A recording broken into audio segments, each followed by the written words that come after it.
How much trouble is UCLA basketball in with all those defections?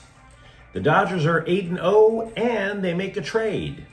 Greg Vanney denies the Galaxy have a goaltending problem. Good morning. I'm James. This is your daily dose of sports and snark for the greatest sports city in the world, Los Angeles. This is the faithful Angelenos morning report.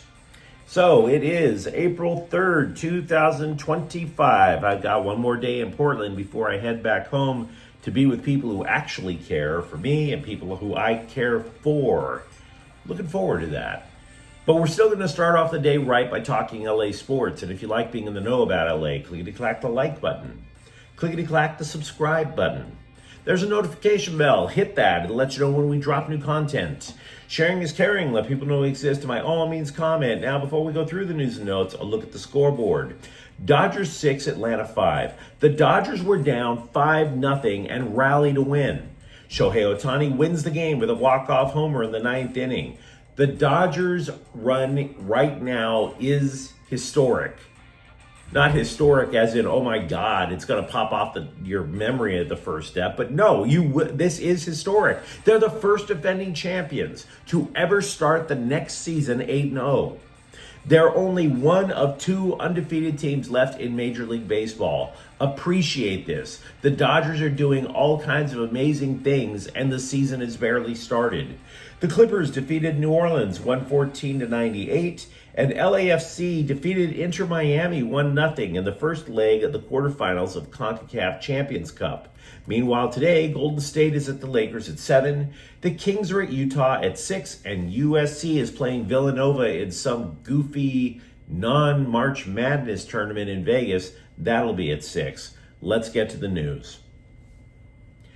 I think every so often it's a good idea to tap the brakes and look at what's happening overall in the transfer portal, because you can easily get lost in the weeds. Oh my God, we've got this great player. Holy bleep, we've lost a great player. And you can go back and forth with the drama, with the panic, with the thrills. The losses UCLA basketball has endured, they really could inspire panic. Because the Bruins not only lost a starter, but their six-man, a potential starting center. To get a snapshot, though, to get some sort of a broader look, there are players in the portal that get ranked by the scribes. In other words, who actually is really damn good. And CBSSports.com did create such a list. The 50 best players in the transfer portal. Not one outgoing UCLA player made that top 50 list. None of them. Not the starting guard, Dylan Andrews. Not Cedra Day Mara. Hell, a dude from UC Riverside made the list. And Ade Mara didn't? How would you like to play for one of college basketball's most historic programs, and oh, by the way, you're still not good enough to ball one-on-one with somebody from the IE? Right? You know who did make the top 50, though? A guy coming to UCLA, incoming guard Donovan Dent, who was the player of the year in the Mountain West Conference. Now, I'm not trying to sit there and say that losing Mara isn't a thing, because it probably is. I don't think it's a good idea to lose starters to the portal, especially if you're trying to advance further in the NCAA tournament next year. But I'm starting to look at this, and I'm saying to myself a couple of things.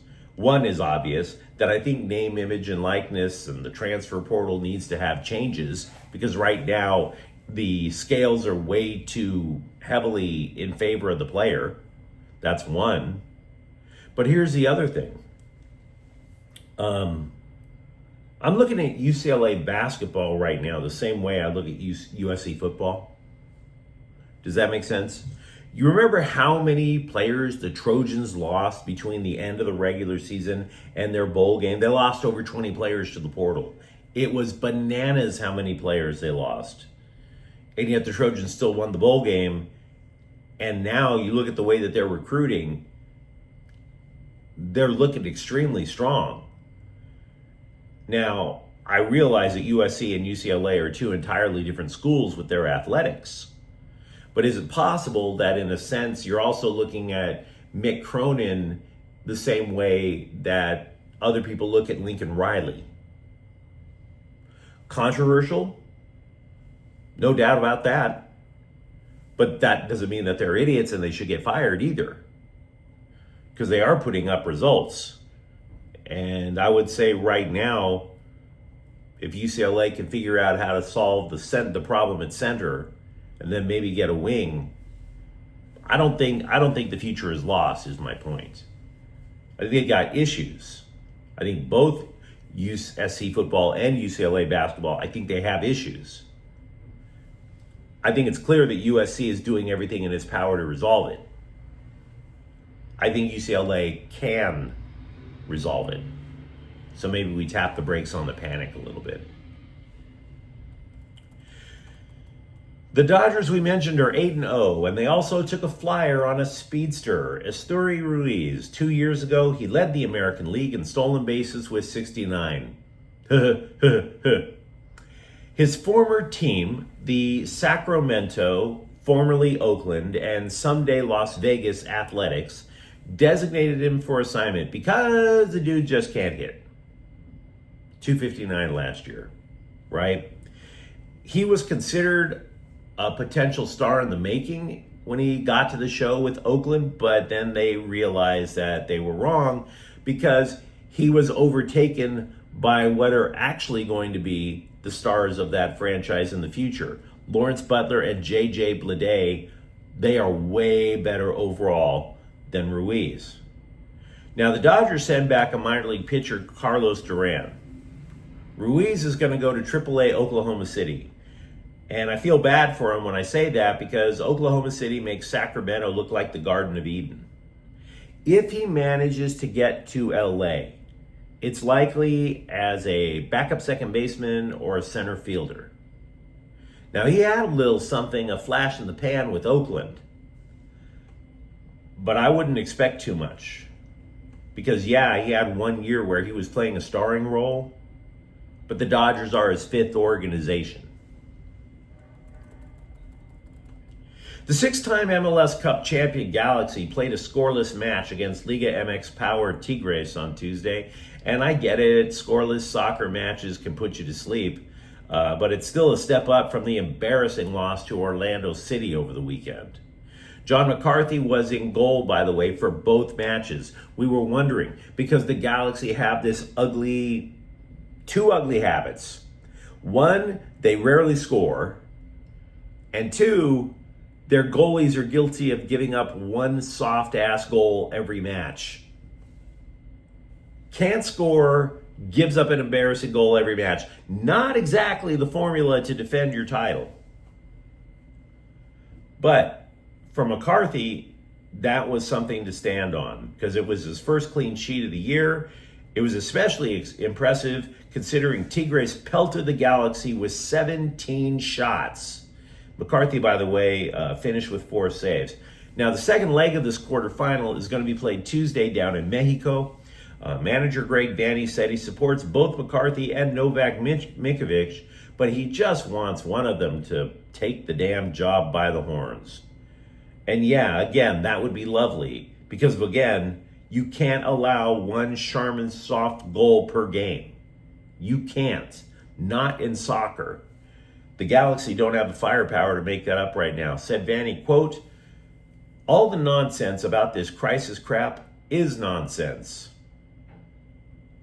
We have 2 good goalkeepers, and they're both very capable. There's one job to do, and I know what each of them is capable of doing. You've got to bounce back and do your job, and McCarthy did a nice job tonight," unquote. Now, I like Greg Vanney, but sometimes Greg Vanney is the Baghdad Bob of MLS coaches. You know, he was the guy who said a couple of years ago that the boycott of Galaxy fans wasn't going to do anything, right? And right now, he's the one trying to downplay the fact that there is in fact a crisis in goal. You can use the word nonsense as many as 3, 4, 5 times in a sentence. It doesn't mean you're right. He has no choice but to whistle past the graveyard here. There is a crisis with the defending champs. The season's been on for 2 months. You don't have to be at the top of the table, but you haven't won an MLS match yet. 2 months. Just saying, coach. I understand why you're lying, but you're lying.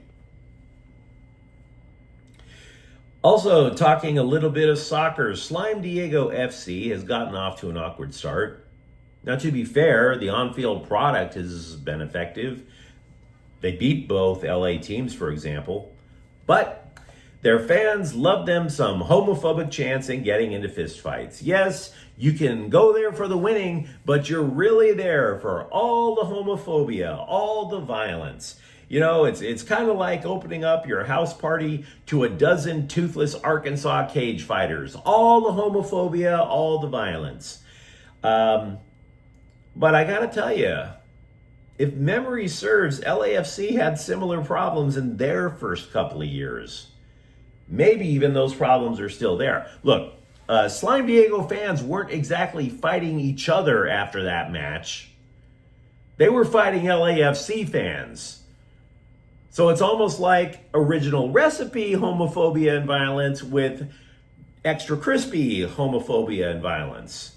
And now both teams and Major League Soccer are considering disciplinary actions against the fans involved, including potential bans. Now, it's unclear if arrests were even made in connection to the brawl after Saturday's match, in which LAFC played our hideous neighbors down south and lost. Zachariah Branch said he left USC football and transferred to Georgia because of a bond he developed quickly with Coach Kirby Smart. Okay. Now, before you shed tears once again over losing a guy who was supposed to be a can't-miss touchdown machine, because he really wasn't in LA, the Trojans added wide receiver Cohen Brown from Tejas to the recruiting class of 2026. As a junior, the dude posted a 1,000-yard season. Setting the world on fire? Maybe not. But don't sneeze at getting 1,000 yards receiving in a year. You know, often scribes, they'll go back like 3 to 5 years to rejudge NFL drafts. This is the time of year to do it. You know, you don't really have solid intel, so you need to get the cheap byline, and you rejudge a draft. Well, let's be real. We're impatient. We don't want to do 3 to 5 years anymore. We are all impatient. You, me, everybody. We are more impatient than everyone trapped in the Dodger Stadium parking lot still right now after last night's game. So, Pro Football Focus, or PIF, didn't even wait an entire year. They determined that the LA Rams had the best 2024 draft. Their draft was the greatest. Now here's why. The class played more snaps in a game than any other team. 7,649. The Post obviously lauded Jared Verse and Braden Fisk. Rebuilding the defensive line in one draft is a stroke of genius. Can't get past that. In addition, they lauded Omar Spates for his run defense, receiver Jordan Whittington. Here's the question, though. Can the Rams come close to replicating that later this month? It's not going to be as easy as you think, because Director of Scouting James Gladstone left a couple of months ago to become Jacksonville's general manager. Also with the Rams, Sean McVay defended Tutu Atwell's $10 million contract. Quote, I think when you look at his body of work, when he's been able to play, especially in some of the times that he was playing when Cooper was on the IR, there was a lot of production. And if you project that over the course of 17 games, you just watch what he was able to do. He matured as a young man. I love the person, getting to know him, and I think he's only getting better. He's 24 years old. I thought he really improved his route detail. For a smaller guy, he's got a good catch radius, unquote. Now, Sean McVay loves him some Tutu Atwell, and I love me some Sean McVay. When it comes to Sean McVay, I have never had more confidence in a Rams coach in my lifetime. And I'm old, so that includes John Robinson, Chuck Knox, George Allen. Coach, as the kids say, stop the cap. Tutu Atwell's career year is 42 catches and 562 yards. Every year, people have been trying to extrapolate what Tutu Atwell could do over the course of 17 games, and he's never been good enough to stay on the field for 17 games. Those 42 catches, you remember when the Rams traded for Allen Robinson, who used to be a 100-catch machine? Allenson face-planted and was run out of town for having a year that was almost as good as Tutu Atwell's career year. So let's not kid ourselves. But you let me know what you think in the comments thread. Talk to me, for example, about the Dodgers' terrific start and so-so trade. For that matter, how much trouble do you believe UCLA basketball is in? And if you enjoyed the content, don't forget to subscribe to Faithful Angelenos. We're talking LA sports every single day. Thank you for watching. I'm James, and we'll be back tomorrow. Faithful Angelenos is a Quian Corte El Queso production. Take care.